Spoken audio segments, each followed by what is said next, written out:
Chers amis de la communauté Sainte Trinité de l'Albe et d'ailleurs, nous voici entrés dans ce beau mois de mai en passant par la porte de la fête de Saint Joseph, travailleur. En effet, le 1er mai, c'est la fête du travail. Pour ma part, j'aime dire que c'est la fête du service. Car tout travail, qu'il soit physique, manuel ou intellectuel, est toujours un service. C'est ainsi que Saint Joseph nous invite à le vivre, lui qui fut l'époux de Marie, le père nourricier de Jésus, chef de famille et charpentier de métier.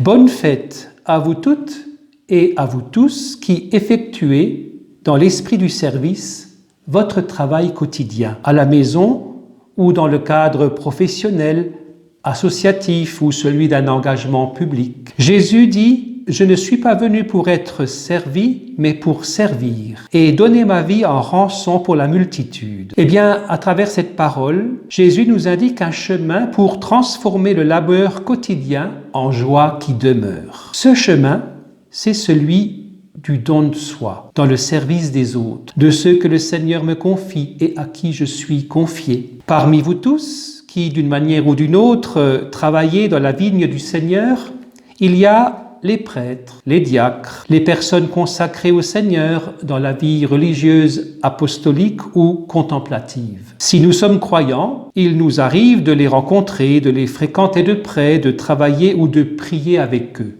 Nous les voyons à l'œuvre ces jours-ci dans les célébrations relayées par la télévision ou sur les réseaux sociaux. Et nous les voyons encore prêter main forte pour secourir les personnes isolées ou dans le besoin. Eh bien, l'Église nous invite en ce 4e dimanche de Pâques à prier pour les vocations, à prier le Seigneur pour lui exprimer notre faim de sa parole et de son pain de vie. Eh bien, pour cela, écoutons la voix du bon berger. C'est dans l'évangile de Saint Jean au chapitre 10, les versets 1 à 10 que je vais lire. En ce temps-là, Jésus déclara « Amen, amen, je vous le dis. Celui qui entre dans l'enclos des brebis sans passer par la porte, mais qui escalade par un autre endroit, celui-là est un voleur et un bandit. Celui qui entre par la porte, c'est le pasteur, le berger des brebis. Le portier lui ouvre et les brebis écoutent sa voix. Ces brebis à lui, il les appelle chacune par son nom et il les fait sortir. Quand il a poussé dehors toutes les siennes, il marche à leur tête et les brebis le suivent car elles connaissent sa voix. Jamais elles ne suivront un étranger, mais elles s'enfuiront loin de lui car elles ne connaissent pas la voix des étrangers. Jésus employa cette image pour s'adresser aux pharisiens, mais eux ne comprirent pas de quoi il leur parlait. C'est pourquoi Jésus reprit la parole. « Amen, amen, je vous le dis, moi je suis la porte des brebis. Tous ceux qui sont venus avant moi sont des voleurs et des bandits, mais les brebis ne les ont pas écoutés. Moi je suis la porte. Si quelqu'un entre en passant par moi, il sera sauvé. Il pourra entrer, il pourra sortir et trouver un pâturage. Le voleur ne vient que pour voler, égorger, faire périr. Moi, je suis venu pour que les brebis aient la vie en abondance. » Le bon pasteur est donc celui qui appelle ses brebis, chacune par son nom. À mon baptême, le Seigneur m'a appelé par mon nom. Et ensuite, tout au long de ma vie, le Seigneur relaie cet appel par la voix de toutes celles et de tous ceux qui m'appellent par mon nom au quotidien, parce qu'ils me connaissent. Ce sont mes parents, mes enfants, les membres de ma famille, mes amis, mes collègues. Ils m'appellent pour communiquer, pour partager un travail, une conversation, pour me confier une joie ou une peine. Et cela par une rencontre directe, un courrier, un coup de téléphone. Ceux que j'aime et qui m'aiment ne cessent jamais de m'appeler, au-delà des mots, par leur simple présence en moi et moi en eux. Dans cette épreuve du confinement, beaucoup d'entre nous font cette expérience que, oui, c'est dur de ne pas pouvoir rencontrer les siens, les serrer dans ses bras, et en même temps, beaucoup d'entre nous témoignent du fait que ceux que nous aimons n'ont jamais été aussi présents à nous, en nous, alors même que nous ne pouvons pas les voir en raison du confinement. Les brebis connaissent la voix du bon pasteur, dit l'Évangile. Connaître veut dire à l'origine naître ensemble. Eh bien, se connaître, cela signifie donc naître ensemble. Quand je connais une personne, je la laisse naître en moi, demeurer en moi. Elle est présente en moi, je la porte en moi où que je sois, et même quand elle n'est pas là physiquement. N'est-ce pas aussi ce que nous sommes en train de vivre au plan spirituel? Nous ne pouvons pas nous rendre à la messe, et donc nous ne pouvons pas communier, et pourtant, nous sommes en communion, et peut-être même comme nous ne l'avons jamais été. Le jeûne eucharistique a aussi du bon. Le bon pasteur sort ses brebis et marche à leur tête pour les conduire vers les frais pâturages, dit encore l'Évangile. Pour vivre vraiment, il faut sortir. Même si c'est risqué, il faut sortir pour vivre et grandir. Comme le peuple hébreu à l'Exode, comme le fœtus qui sort du ventre de sa mère pour naître à une vie plus grande, comme le jeune qui sort du nid familial pour se risquer à inventer son propre chemin de vie. Nous savons bien que nous ne pouvons pas garder les enfants pour nous tout seuls. Le don de la vie est sans retour. Nous la leur avons donnée sans attendre qu'ils nous la rendent, mais pour qu'ils la donnent à leur tour à d'autres. Un jour, nous sortirons tous de la vie de ce monde par le chemin de tout le monde, c'est-à-dire celui de la mort. Mais ce sera pour entrer dans la vie en plénitude, où les verbes sortir et entrer n'auront plus de sens, car nous serons dans l'infini,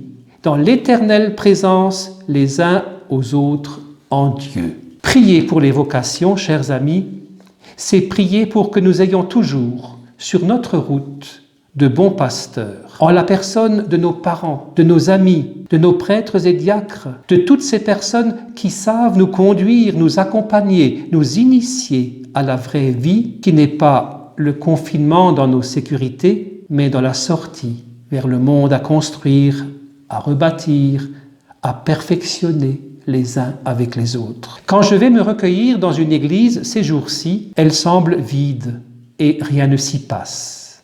Il n'y a plus de messe. Erreur. Car dans la prière, je la sens remplie de la présence de chacun d'entre vous et même du monde entier. Il n'y a pas de messe. Erreur. Car la messe est en train d'être vécue chez vous par tout ce que vous faites pour prendre soin les uns des autres, pour être présents les uns aux autres. Oui, c'est une belle et grande messe qui est en train d'être célébrée hors les murs de l'Église, mais qui résonne aussi dans l'Église si on écoute bien. Ce qu'il y a de formidable dans cette messe, c'est que tous peuvent y participer par la simple bonne volonté, croyant ou non, pratiquant ou non, à partir du moment où une personne vit son travail, ses engagements dans l'esprit du service, il est dans l'esprit du Christ ressuscité et il participe à cette messe invisible. Il y a de belles initiatives qui sont prises, par exemple, pour soutenir les résidents et le personnel de la Maison Saint-Joseph. Les communes, leurs employés et leurs bénévoles ne manquent pas d'imagination et ne ménagent aucun effort pour rejoindre les personnes isolées ou dans l'impossibilité de sortir de chez elles. Il y a tant de personnes qui vivent chacune de leurs journées dans l'esprit du service, qui répondent à l'appel de la vie auprès des autres, dans la discrétion, sans en faire un événement médiatique. Ils sont les bons pasteurs dont le monde d'aujourd'hui a besoin. Cette grand-messe qui est en cours, à chaque instant, en tout lieu où se vit le service et l'amour, c'est pour moi la plus belle messe. Elle est ouverte à tous et pour tous. Elle crée la communion dans l'esprit qui nous relie les uns aux autres dans le Christ, qu'on le reconnaisse ou non. Ce qui est sûr, c'est que le Seigneur a un chemin de révélation pour chacun. Prier pour les vocations, c'est d'abord prier pour que tout homme, toute femme apporte sa contribution personnelle au bien commun, à partir de ses capacités, de ses dons, des grâces personnelles qu'il ou elle a reçues en propre. C'est souvent en période de crise que le meilleur dont on est capable se révèle. Par toutes ces belles initiatives au sein de nos familles, de nos établissements, de nos communes, de nos paroisses. Depuis que le Verbe s'est fait chair, le monde entier est une terre sainte. Et pas seulement l'espace de nos églises, même si nous vénérons ces lieux de manière spéciale, bien sûr. Depuis que le Verbe éternel est entré dans le cours du temps, chaque instant de nos vies est saint et sanctifié. Et pas seulement ce temps que je passe à la messe, même si nous tenons à ce beau moment qu'est la messe célébrée ensemble à l'église, animée par nos belles chorales, nos lecteurs et tous ceux qui s'y dévouent, bien sûr. Mais surtout, chers amis, ne confinons pas notre vie chrétienne à ce temps et à ce moment que je passe à l'église ou devant la messe télévisée, même s'il est un moment privilégié que je vous encourage à suivre. L'Eucharistie est la source et le sommet de la vie chrétienne. Elle se déploie donc à chaque instant et en tout lieu où la vie me mène et me donne rendez-vous. L'heure sera bientôt au déconfinement. Le berger appelle chacune de ses brebis par son nom et les fait sortir.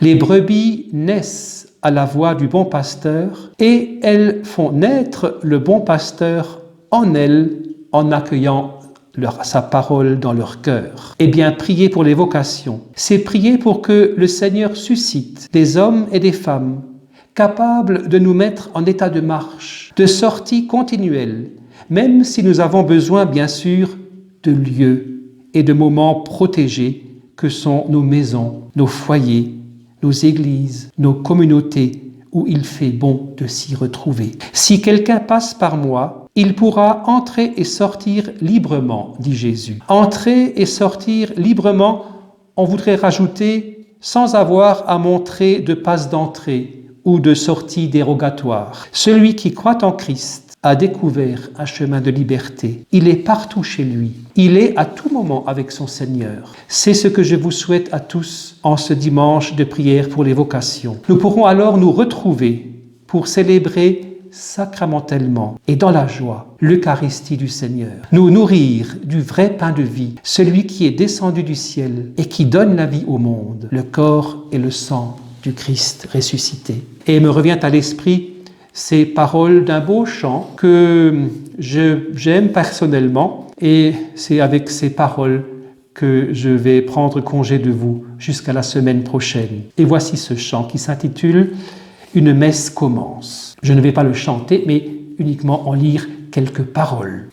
Une messe commence quand un monde se construit. Notre vie est la semence d'une église qui fleurit. Abattons nos façades et ouvrons grand nos portes. Notre Dieu est nomade et il faut que l'on sorte.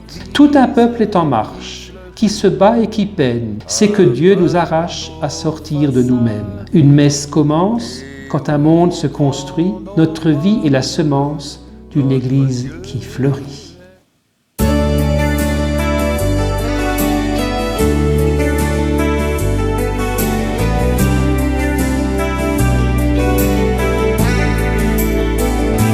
Dieu, tu es ma force, ma consolation, une lampe devant mes pas. Ta voix a triomphé de l'ouragan, remporté le combat. Tu m'offres chaque jour ton infaillible amour. Toi qui as fixé le cours des étoiles, sois mon encre, sois ma voile.